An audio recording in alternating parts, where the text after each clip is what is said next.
Hello everyone, good morning to all. Welcome back to my channel. I am Pooja और आज हम बात करने वाले हैं 22 मई के करंट अफेयर्स के बारे में। तो सबसे पहले आज की वीडियो में हम डिस्कशन करेंगे आज का इंपॉर्टेंट डे क्या है, फिर हमें कुछ इंपॉर्टेंट पर्सन के बारे में बात करनी है, उन पे डिस्कशन करेंगे। फिर आज हमको यहाँ पर मणिपुर के बारे में बात करनी है और यूनाइटेड नेशन डेवलपमेंट प्रोग्राम के साथ क्या एग्रीमेंट हमने साइन किया है उस पर भी हमें डिस्कशन करना है। वीडियो के एंड में काफी सारे रिवीजन क्वेश्चन होंगे और एक क्वेश्चन ऑफ द डे भी होगा जिसका आंसर आप मुझे कमेंट सेक्शन में बता सकते हैं।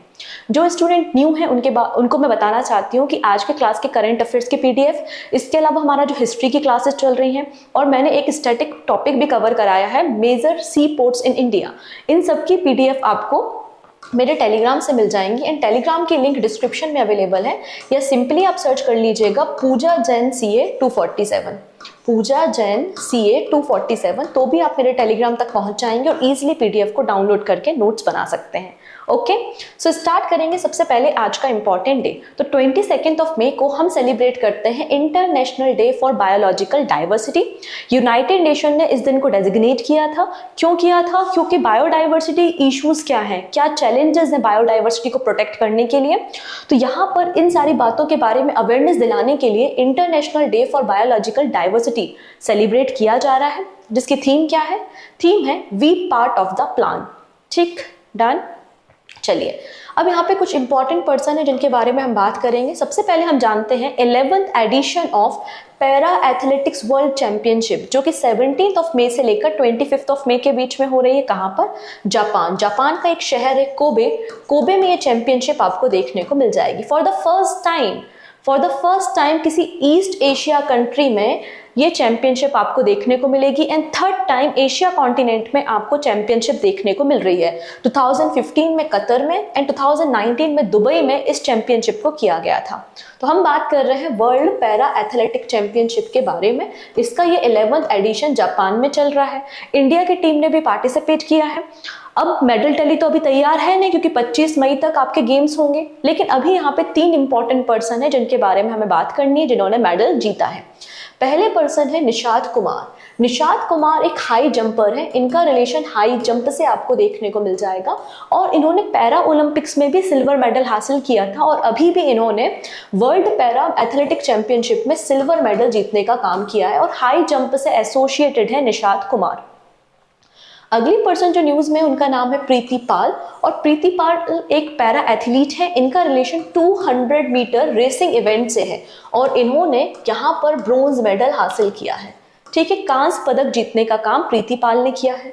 अब नाम बहुत इंपॉर्टेंट है, वो दीप्ति जीवन जी का नाम आपको देखने को मिल जाएगा। ये दीप्ति जीवन जी हैं और ये पैरा एथलीट है। 400 मीटर रेस से इनका एसोसिएशन है और इन्होंने वर्ल्ड रिकॉर्ड बनाया है। इन्होंने इस 400 मीटर की रेस को 55.07 सेकेंड्स में कंप्लीट किया और वर्ल्ड रिकॉर्ड बनाया और गोल्ड मेडल भी जीता। She is from Telangana state से आपको दीप्ति जीवन जी देखने को मिल जाएंगे। इसके अलावा जब होंगजाओ एशियन गेम्स हुए थे, पैरा ओलंपिक्स चैंपियन रही हैं ये और अभी भी इन्होंने गोल्ड मेडल जीता है वर्ल्ड पैरा एथलेटिक चैंपियनशिप में। ठीक है, चलिए अब यहाँ पे एक और पर्सन जो न्यूज में है, उनका नाम है लुइस अबिंदर और ये प्रेसिडेंट बन गए हैं 2nd टर्म के लिए। कहाँ पर? आपके डोमिनिकन रिपब्लिक के, for the period of 4 years, 4 सालों के लिए। अभी डोमिनिकन रिपब्लिक कहाँ पर मिलेगा? तो इसके लिए आपको कैरेबियन सी जाना पड़ेगा, नॉर्थ अमेरिका जाना पड़ेगा।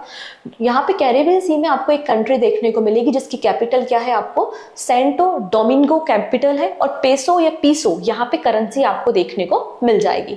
ठीक, ये कुछ इंपॉर्टेंट पर्सन थे जिनके बारे में हमें डिस्कशन करना था। चलिए अब बात करते हैं 2nd addition of trilateral workshop के बारे में। रिसेंटली इंडिया, ऑस्ट्रेलिया, इंडोनेशिया के बीच में trilateral maritime security workshop conclude हुई है। 2nd एडिशन है ये। कहाँ पर कंक्लूड हुई है? तो INS द्रोणाचार्य कोची में। बेसिकली हमारा जो सदर्न नेवल कमांड है वो इस वर्कशॉप को होस्ट कर रहा था, जिसकी थीम क्या थी? Indian Ocean region collaborative efforts to enhance regional maritime security. अब ये कॉन्फ्रेंस या वर्कशॉप क्यों हुई है? क्योंकि मैरीटाइम जो सिक्योरिटी के चैलेंजेस हैं, इश्यूज है, किस तरीके से ट्रेडिंग पे लगातार खतरा बना होता है और हम कौन सी नई अपॉर्चुनिटी फाइंड आउट कर सकते हैं अपने नेबर्स के साथ ट्रेडिंग करने के लिए। तो इन सारी बातों पे डिस्कशन बेसिकली इस वर्कशॉप में किया गया। चलिए अब बात करते हैं एक रिपोर्ट के बारे में जो कि NCBC मतलब national commission for backward classes ने पब्लिश की है। क्या है ये रिपोर्ट, आइए हम बात कर लेते हैं। तो इन्होंने बताया है कि किस तरीके से हमारी कंट्री में जो माइनॉरिटी फीमेल है, एससी कम्युनिटी है और एसटी कम्युनिटी की फीमेल्स का एनरोलमेंट इंक्रीज हुआ है स्कूल्स में, इस पर डिस्कशन किया गया है। तो यहाँ पर हम इस रिपोर्ट के डायरेक्टली कुछ हाइलाइट्स को डिस्कस कर लेते हैं। यहाँ पर जो रिपोर्ट है, यहाँ पर 2014-15 को कंपेयर किया गया है बेसिकली 21-22 के साथ। इन्होंने कहा है कि हमारी कंट्री में जो एससी मतलब आपके शेड्यूल्ड कास्ट के जो स्टूडेंट्स हैं उनका स्कूल में एनरोलमेंट इंक्रीज हुआ है 44%। कितना इंक्रीज हुआ है? 44%। पहले ये 46 लाख था, 46 लाख था, अब इनकी संख्या बढ़कर 66 लाख हो गई है। पहली बात तो ये कही गई। सेकेंड बोला गया कि जो फीमेल एससी हैं, फीमेल एससी कम्युनिटी की जो आपकी स्टूडेंट्स हैं उनका एनरोलमेंट 51% इंक्रीज हुआ है। वहीं एसटी कम्युनिटी का जो एनरोलमेंट है वो 65.2% इंक्रीज हुआ है। अब हमारे देश में 6 माइनॉरिटी कम्युनिटीज भी हैं, तो ये जो 6 माइनॉरिटी फीमेल स्टूडेंट है इनका एनरोलमेंट भी 42% से इंक्रीज हुआ है। पहले ये 10 लाख था, अब ये इंक्रीज होकर 15 लाख हो गया है।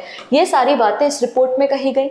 अब अदर बैकवर्ड क्लासेस के लिए क्या कहा गया? अदर बैकवर्ड क्लासेस के लिए कहा गया कि हमने जो सेंट्रल गवर्नमेंट के स्कूल या नेशनल स्कूल्स हैं उनमें 27% रिजर्वेशन दिया था अदर बैकवर्ड क्लासेस के स्टूडेंट के लिए in the academic year 2020 and 21। जिसके बाद हमने देखा कि हमारी कंट्री में जो ओबीसी एनरोलमेंट है वो इंक्रीज हुआ है।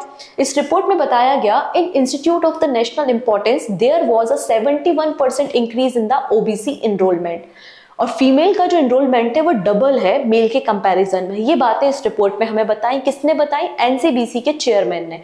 एनसीबीसी के चेयरमैन आपको हंसराज गंगाराम अहिर देखने को मिलेंगे। तो अब एनसीबीसी क्या है? एनसीबीसी को हम national commission for backward classes के नाम से जानते हैं। पहले ये हमारे देश की एक स्टैच्यूटरी बॉडी हुआ करती थी। स्टैच्यूटरी बॉडी क्यों हुआ करती थी? क्योंकि ये काम करती थी under the national commission for backward classes act 1993, under the ministry of social justice and empowerment. उसके बाद हमारे देश में 102 नंबर का कॉन्स्टिट्यूशनल अमेंडमेंट एक्ट किया गया 2018 में, और इस स्टैट्यूटरी बॉडी को कॉन्स्टिट्यूशनल स्टेटस दिया गया और हमारे कॉन्स्टिट्यूशन में एक नया आर्टिकल 338B को इंसर्ट कर दिया गया। तो आपको ये जो अदर बैकवर्ड क्लासेस कमीशन है ना, वो आर्टिकल 338B में देखने को मिल जाएगा। डन। अब इसकी कंपोजिशन की बात करते हैं तो एक चेयरमैन होता है, एक वाइस चेयरमैन होता है और 3 मेंबर होते हैं, और इन सबकी जो अपॉइंटमेंट होती है वो प्रेसिडेंट राष्ट्रपति के द्वारा वारंट इशू करके की जाती है। चलिए अब अगली एक और स्टैट्यूटरी बॉडी के बारे में बात करते हैं जिसका नाम है food safety and standard authority of India. ये जो बॉडी है ये भी 2006 के एक एक्ट के बाद फॉर्म की गई, जिसका हेड ऑफिस आपको न्यू दिल्ली में देखने को मिल जाएगा। इन्होंने रिसेंटली नोटिस दिया है, किस लिए? कि ये जो कैल्शियम कार्बाइड का इस्तेमाल हो रहा है फॉर फ्रूट रिपनिंग, मतलब फलों को पकाने के लिए जो आप कैल्शियम कार्बाइड का इस्तेमाल कर रहे हो, ये बैन कर दो। इसका इस्तेमाल नहीं किया जाएगा क्योंकि रिस्की है ह्यूमन हेल्थ के लिए। ठीक है, तो a notice from the food safety and standard authority of India to traders and the food business operator directly target the illegal use of the calcium carbide to make fruit ripen. ठीक है, यहाँ पे फसई ने कहा है कि जो state food authorities हैं वो इन्वेस्टिगेट करेंगी और कोई भी यहाँ पे जो फसई के रूल्स को ब्रीच करता है उनके खिलाफ स्ट्रिक्ट एक्शन लिए जाएंगे। जब हम साइंस की बातें करते हैं तो हम लोग बात करते हैं एथिलीन गैस के बारे में, जिसको हम एसिटिलीन भी कहते हैं। बेसिकली एथिलीन गैस का इस्तेमाल ही फलों को पकाने के लिए किया जाता है। Acetylene gas is made by the calcium carbide. किससे बनी होती है? कैल्शियम कार्बाइड से बनी होती है, जिसका इस्तेमाल हम फलों को पकाने में करते हैं। और ये क्वेश्चन तो कई बार रेलवे के एग्जाम में और एसएससी के एग्जाम में पूछा गया है। अच्छा, मैंने ना एसएससी 2022 और 2023 के सभी शिफ्टों में आए हुए साइंस के क्वेश्चंस को कवर करा दिया है। प्लेलिस्ट अवेलेबल है, नहीं देखी तो आप जाकर देख सकते हैं। ओके, चलिए अब बात करते हैं एक एग्रीमेंट के बारे में। Recently department of animal husbandry and dairying, जो कि ministry of animal husbandry and dairying के अंदर काम करता है, इन्होंने recently United Nation Development Programme के साथ एक एमओयू साइन किया है, मेमोरेंडम ऑफ अंडरस्टैंडिंग। क्या है MOU? On digitalisation of animal vaccine, cold chain management.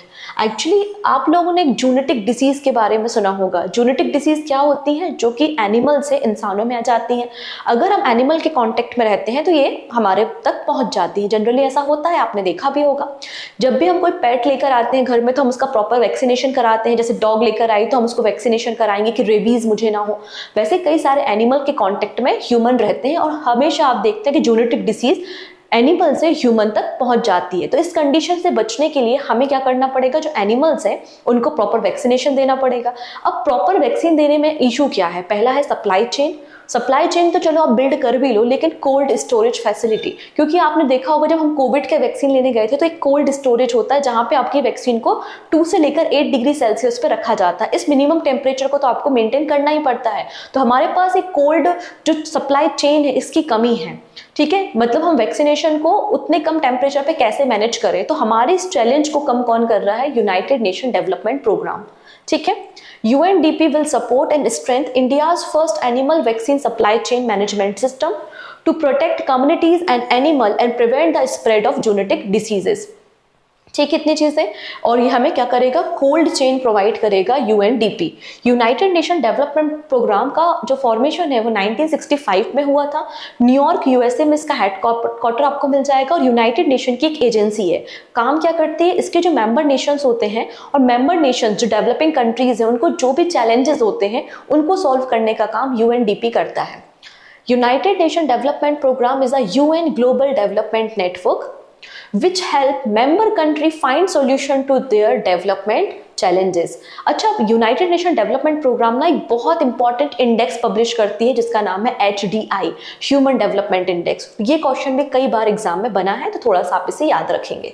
चलिए अब अगली बात करते हैं कि स्टेट के बारे में। नाम है मणिपुर। यहाँ पर आपको पानी में यहाँ पर मणिपुर पोनी या फिर मिताई सागोल आपको देखने को मिल रहे होंगे। एक्चुअली 2013 में मणिपुर ने इन्हें इंडेंजर कैटेगरी में रखा था क्योंकि लगातार इनकी पॉपुलेशन कम होते जा रही है। रीजन है अर्बनाइजेशन, लगातार शहरीकरण हो रहा है जिसके कारण उतनी बड़ी जमीन इनके ग्रेजिंग करने के लिए, इनके घूमने फिरने के लिए अवेलेबल नहीं है।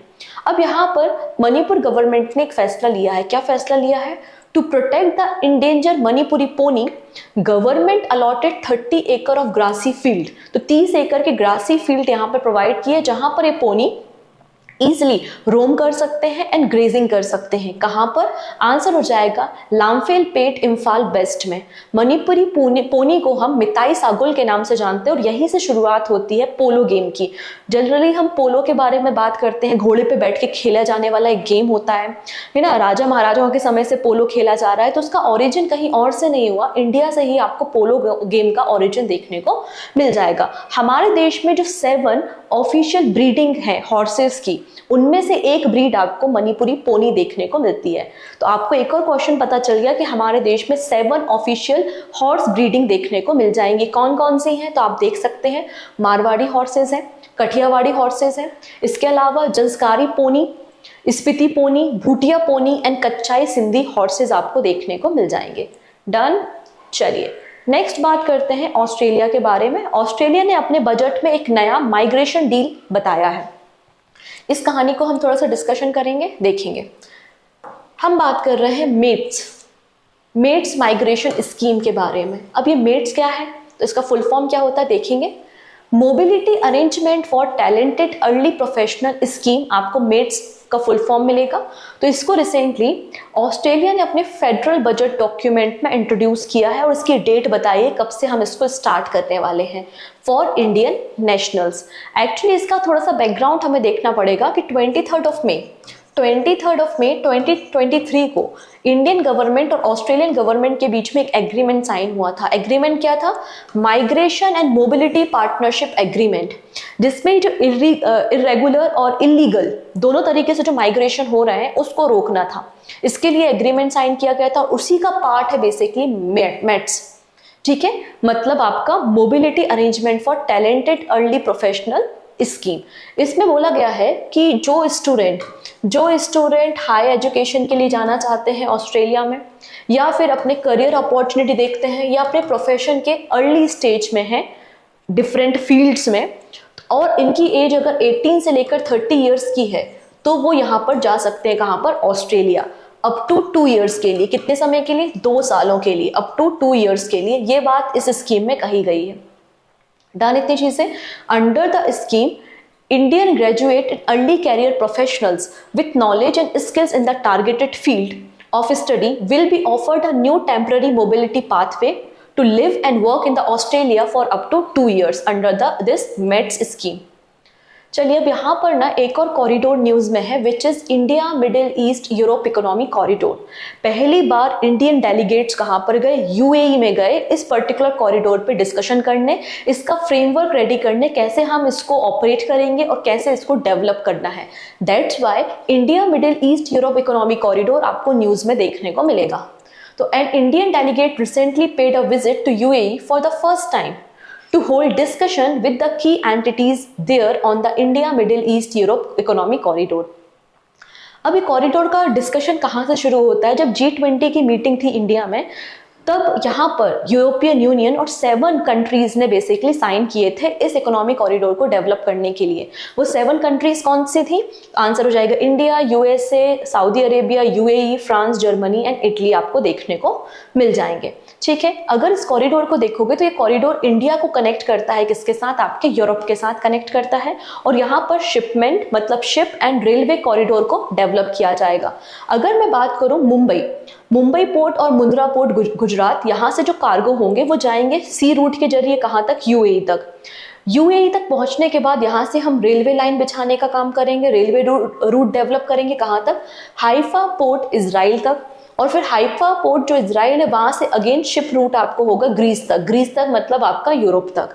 तो इस तरीके से ये पूरा कॉरिडोर काम करेगा, जो reliable and secure trading pathway provide करेगा, जिससे इंडिया से यूरोप तक की जो ट्रेडिंग है वो इन्हांस हो जाएगी। बेसिकली जो कॉरिडोर है इसके 2 पार्ट्स होंगे, एक ईस्टर्न कॉरिडोर और एक नदर्न कॉरिडोर। जो ईस्टर्न कॉरिडोर होगा ये आपका मुंबई से मतलब इंडिया से यूएई गल्फ तक होगा, इंडिया से गल्फ तक, और फिर गल्फ से लेकर यूरोप तक आपको नदर्न कॉरिडोर देखने को मिलेगा। इस कॉरिडोर के अलावा मतलब हम शिप रूट और रेलवे रूट तो बना ही रहे हैं, इसके अलावा यहाँ पर हम अंडर वाटर ऑप्टिकल फाइबर भी बिछाएंगे, जिससे हम डेटा कम्युनिकेट कर सकें, डेटा कम्युनिकेशन को और फास्टर बनाने के लिए। और हाइड्रोजन पाइपलाइन भी बिछाई जाएंगी, जिससे हम हाइड्रोजन फ्यूल को भी डिलीवर कर सकें। तो ये है बेसिकली आपका सारा का सारा India Middle East Europe economic corridor. I hope आपको इसके रिगार्डिंग सारी बातें समझ में आ गई होंगी। ठीक है, नहीं आई समझ में तो आप इसको एक बार पढ़ सकते हैं, पीडीएफ में मिल जाएगा, तो और अच्छे से आपकी अंडरस्टैंडिंग डेवलप हो जाएगी। ठीक, चलिए अब बात कर लेते हैं बैंक ऑफ महाराष्ट्र के बारे में। तो रिसेंटली यहाँ पर एक रिपोर्ट पब्लिश हुई, financial number of public sector banks. हमारे देश में टोटल 12 पब्लिक सेक्टर बैंक है।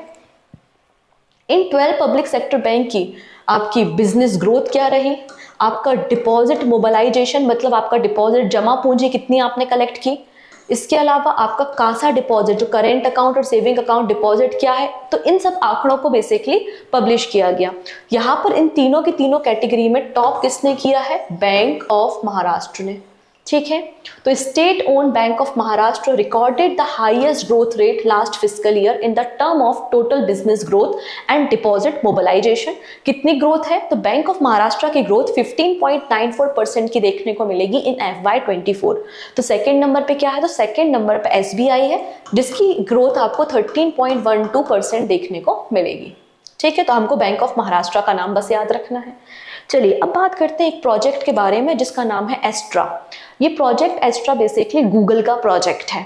ठीक है, तो Google at company's annual development conference developer conference में इन्होंने early version of project Astra का रिप्रेजेंट किया, which is developed by Google. ये क्या करता है? तो ये आपको रियल टाइम आपके जो क्वेश्चंस होते हैं उनके आंसर करता है in the form of text, in the form of images, speech and voice.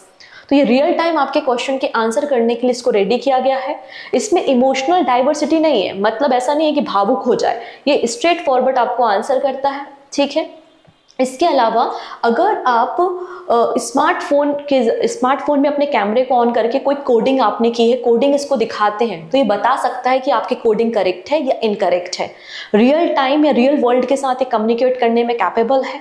इसके अलावा गूगल ने ये भी कहा है केवल और केवल स्मार्टफोन के लिए अवेलेबल नहीं है, हमने स्मार्ट ग्लासेस भी बनाए हैं और उसके जरिए भी आप इसको मतलब इस मल्टी मॉडल प्रोजेक्ट को यूज कर सकते हैं। Clear? A multi modal project या एआई प्रोजेक्ट क्या होता है? That is capable of processing information from different modes including images, videos and texts. Clear? तो ये बातें यहाँ पे लिखी हैं जो मैंने आपको बताई। चलिए अब एक और टर्म यहाँ पर न्यूज में है which is digital arrest. Ministry of home affairs ने रिसेंटली वार्निंग इशू की है कि लगातार हमारी कंट्री में डिजिटल अरेस्ट के जो केसेस हैं, जो स्कैमर्स हैं, वो बढ़ते जा रहे हैं, तो लोगों को अवेयर रहने के लिए कहा है। इसके लिए Indian cyber crime coordination centre ने माइक्रोसॉफ्ट के साथ भी एक एग्रीमेंट साइन किया है और अभी तक लगभग इन्होंने 1000 से ज़्यादा स्काइप आईडीज को ब्लॉक किया है जो लोगों को ब्लैकमेल कर रहे थे या उनको हरास कर रहे थे। तो आखिरकार ये काम कैसे करता है डिजिटल अरेस्ट? तो इसमें बेसिकली हमारे देश की जो one of the important agencies है जैसे कि police department, CBI, ID, narco, आपका ईडी, सीबीआई के अलावा नार्कोटिक डिपार्टमेंट, आरबीआई, इनके पर्सनल की तरह, इनके कर्मचारी की तरह ये स्कैमर काम करते हैं और आपको कॉल करते हैं और कॉल करके बोलते हैं कि हमने आपको इलीगल एक्टिविटी जैसे कि ड्रग लेते हुए, ड्रग की ट्रैफिकिंग करते हुए या फ्री आपका जो फेक पासपोर्ट है उसमें डील करते हुए ऐसा कुछ भी मैंने आपको देखा है। इस तरीके से ये क्लेम करते हैं, ठीक है। और स्कैमर ऐसा बोलते हैं विक्टिम्स को, एंड विक्टिम्स को इनफैक्ट उनके जो क्लोज वन होते हैं, जो रिलेटिव्स होते हैं, उनकी भी कोई पिक्चर्स दिखाई जाती हैं कि देखो हमने इनको भी ऐसा अरेस्ट किया या इनको भी हमने इस तरीके से पकड़ा एटसेट्रा।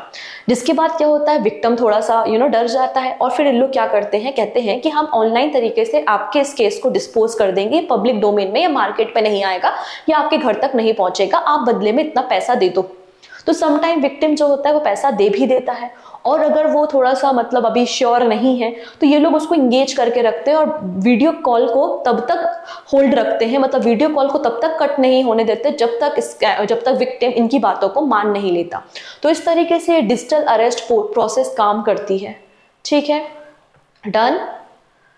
चलिए अब बात करते हैं R21 मैट्रिक्स एम वैक्सीन के बारे में। एक्चुअली ये वैक्सीन रिसेंटली न्यूज़ में है और ये वैक्सीन जो है वो 2nd नंबर की मलेरिया वैक्सीन है जिसको WHO ने अप्रूवल दिया है। इसके पहले आप देखेंगे RTS-AS01 वैक्सीन को WHO ने अप्रूवल दिया था और ये 2nd नंबर की मलेरिया वैक्सीन है जिसका नाम R21 मैट्रिक्स एम वैक्सीन है जिसको WHO ने अप्रूवल दिया है। डन। अब ये जो वैक्सीन है इसको मैन्युफैक्चर कौन कर रहा है? सीरम इंस्टीट्यूट ऑफ इंडिया इसे मैन्युफैक्चर कर रहा है, but it is developed bye Oxford university, ठीक है।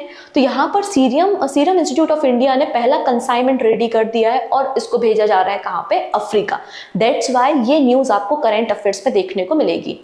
तो vaccines manufacture Serum Institute of India recently said it has started export of R21 matrix M malaria vaccine to Africa as a part of global fight against the disease. Clear? और ये बहुत ही ज़्यादा cost effective and high efficient vaccine आपको देखने को मिल जाएगी और जिस वैक्सीन मतलब इस वैक्सीन को जिस ब्रांड नेम के साथ मार्केट में बेचा जाएगा उसका नाम क्या है? तो मॉस्क्यूरिस आपको नाम देखने को मिल जाएगा। ओके है। चलिए अब बात करते हैं एक फिनटेक फर्म के बारे में जिसका नाम है Pine Labs. And Pine Labs ने रिसेंटली सिंगापुर कोर्ट से अप्रूवल ले लिया है to shift base to India. Actually यहाँ पे सिंगापुर कोर्ट ने जो हमारी पेमेंट फर्म है पाइन लैब्स, इनको अप्रूवल दिया है कि जो आपकी एंटिटी इंडिया में है और आपकी जो एंटिटी सिंगापुर में है आप इन दोनों को मर्ज कर लो। मतलब आप जो pine lab limited and pine lab private limited है इनको मर्ज कर लो और आपका जो यहाँ पर ओवरसीज ऑफिस है आप इसको शिफ्ट कर सकते हो इंडिया और ये 3rd नंबर की फिनटेक कंपनी बन जाएगी after PhonePe and Groww which relocate its domicile to India from overseas. Done. चलिए अब यहाँ पर एक एग्जीबिशन न्यूज में है जो दुबई में हुआ था। नाम है इसका अर्टरा 24 fine art exhibition and competition जो कि दुबई में हुआ था। और दुबई में जो रेसिडेंट है इंडिया के और जो आर्टिस्ट हैं, हिडन आर्टिस्ट जेम्स हैं, बेसिकली उनके यहाँ पे पिक्चर्स को, उनके टैलेंट को यहाँ पर शो किया गया। तो पर्टिकुलरली फोकस कौन है? इंडियन टैलेंट है जो कि दुबई में रह रहा है। डन। अब बात करेंगे कुछ क्वेश्चंस के बारे में। इनका डिस्कशन करने से पहले अगर वीडियो पसंद आता है तो अपने फ्रेंड्स के साथ आप इसे शेयर कर सकते हैं। पहली बार आ रहे हो तो चैनल को सब्सक्राइब कर लेना जिससे अपकमिंग क्लासेस की नोटिफिकेशन मिल सकें। इसके अलावा हिस्ट्री की सीरीज स्टार्ट हो चुकी है। अभी तक हमने एंग्लो मराठा वॉर पर डिस्कशन कर लिया है। अगर आपने वो वीडियोज़ नहीं देखे हैं तो आप बिल्कुल प्ले लिस्ट में जाकर के देख सकते हैं। चलिए, archaeologist recently discovered the first evidence of rock art in which city of Karnataka. तो यहाँ पे आर्कियोलॉजिस्ट ने पहला एविडेंस देखा है रॉक आर्ट पे। एक बड़ा सा रॉक था जिसमें ह्यूमन के फुटप्रिंट थे in the form of arts, जो कि फर्स्ट से लेकर सेकेंड सेंचुरी के बीच में बताए जाते हैं। और ये पहला एविडेंस है जिसको रिसेंटली डिस्कवर किया है कर्नाटका में। किस शहर में? आंसर हो जाएगा मंगलुरु में। ठीक है, ये है वो बेसिकली आर्ट। एक्चुअली मैंने इसको जूम करके देखा था, मुझे वो फुटप्रिंट तो नहीं दिखे। आप भी जूम करके देख लेना, यहाँ कहीं कोई फुटप्रिंट होंगे जो कि रिसर्चर्स ने आइडेंटिफाई या डिस्कवर करने का काम किया है। ठीक है, What is the theme of World Bee Day 2024? अब हम सभी को पता है कि बीज कितनी इंपॉर्टेंट होती है फॉर द पॉलिनेशन, राइट? तो यहाँ पर वर्ल्ड बी डे 20 मई 20 मई को मनाया गया, जिसकी थीम क्या थी? Be engaged with youth. आपको थीम देखने को मिल जाएगी, option C. Next, recently department of animal husbandry and dairying ने किस कंपनी के साथ या किस ऑर्गेनाइजेशन के साथ एमओयू साइन किया है for vaccine cold chain management? Answer क्या हो जाएगा? यूएनडीपी, मतलब ऑप्शन नंबर ए करेक्ट है। अगले पर्सन है न्यूज में जिनका नाम है संजीव पुरी, और ये नए प्रेसिडेंट बन गए हैं CII, मतलब कॉन्फेडरेशन ऑफ इंडियन इंडस्ट्री के। पूछा जा रहा है he is currently the chairman of which company? So answer है ITC लिमिटेड। ठीक है, option D. The second edition of India, Australia, Indonesia trilateral maritime security workshop conducted in which city? Answer क्या हो जाएगा? कोची में, INS द्रोणाचार्य में हुई है, ऑप्शन डी। इब्राहिम रईसी इंपॉर्टेंट पर्सन है, इनका नाम याद रखना है। रिसेंटली इनकी डेथ हो गई है हेलीकॉप्टर क्रैश में। पूछा जा रहा है ये किस कंट्री के प्रेसिडेंट थे? आंसर हो जाएगा ईरान के, ऑप्शन डी। निखत जरीन जो कि 2 बार वर्ल्ड चैंपियन रह चुकी हैं, रिसेंटली न्यूज में है क्योंकि इन्होंने गोल्ड मेडल जीता है एलोडा कप में। पूछा जा रहा है ये किस स्पोर्ट से बिलोंग करती हैं? आंसर हो जाएगा boxing category, option B. Next है फीफा वीमेंस वर्ल्ड कप 2027 को कौन सा देश होस्ट करने वाला है? कौन सी कंट्री से होस्ट करेगी? आंसर हो जाएगा Brazil, option number C. Recently William Lai Ching थे न्यूज में थे, और ये किस कंट्री के नए प्रेसिडेंट बन गए हैं? लास्ट डे के करंट अफेयर्स में हमने इन अपॉइंटमेंट्स को डिस्कस किया था। आंसर क्या हो जाएगा? Taiwan, option B. ठीक, नेक्स्ट है the term R21 matrix M is frequently seen in the news, it is related to. तो ये वैक्सीन है आपकी मलेरिया की, ऑप्शन बी। नेक्स्ट है in May 2024, who has received the first stamp released commemorating the completion of 200 year of Indian origin Tamil in Sri Lanka? तो जो Indian origin Tamil है उनको श्रीलंका में 200 साल हो गए हैं, जिसके लिए एक स्टैम्प इशू किया गया। और पहला स्टैम्प किसे दिया गया? तो श्री रविशंकर को दिया गया, ऑप्शन नंबर डी यहाँ पे करेक्ट हो जाएगा। चलिए, according to the national commission for backward classes, the student enrollment under the scheduled caste category has grown by how much percentage? कितना परसेंट ग्रो हुआ है? आज ही हमने देखा है, आंसर है 44%, मतलब ऑप्शन डी बिल्कुल करेक्ट हो जाएगा। Which star Indian pair secured the men's double title at the Thailand Open Super 500 badminton tournament? तो किसने जीता है ये थाईलैंड ओपन? आंसर हो जाएगा चिराग Shetty and Satwik Sairaj, option B is the right answer. ठीक है, नेक्स्ट है which bank has recorded the highest growth rate in FY24 in the term of total business and deposit mobilisation? तो आज ही हमने डिस्कस किया कि टोटल बिजनेस में, टोटल आपके डिपॉजिट मोबिलाइजेशन में, टोटल आपके लो कॉस्ट कासा डिपॉजिट में, इन सब में जो टॉप किया है बैंक, वो आपका बैंक ऑफ महाराष्ट्र है, option number D is the right answer. Done, and this is question of the day, जिसको आप कमेंट सेक्शन में मुझे आंसर करेंगे। ठीक है, आप आराम से इसे पढ़ सकते हैं, स्क्रीनशॉट भी ले सकते हैं। पूछा जा रहा है कि राजीव गांधी जी हमारे देश के किस नंबर के प्राइम मिनिस्टर थे? जो भी सही आंसर है कमेंट में दीजिएगा। मैं आप सभी के कमेंट पढ़ती हूँ और आंसर भी करती हूँ, तो वेट रहेगा आपके आंसर का। So take care and bye bye.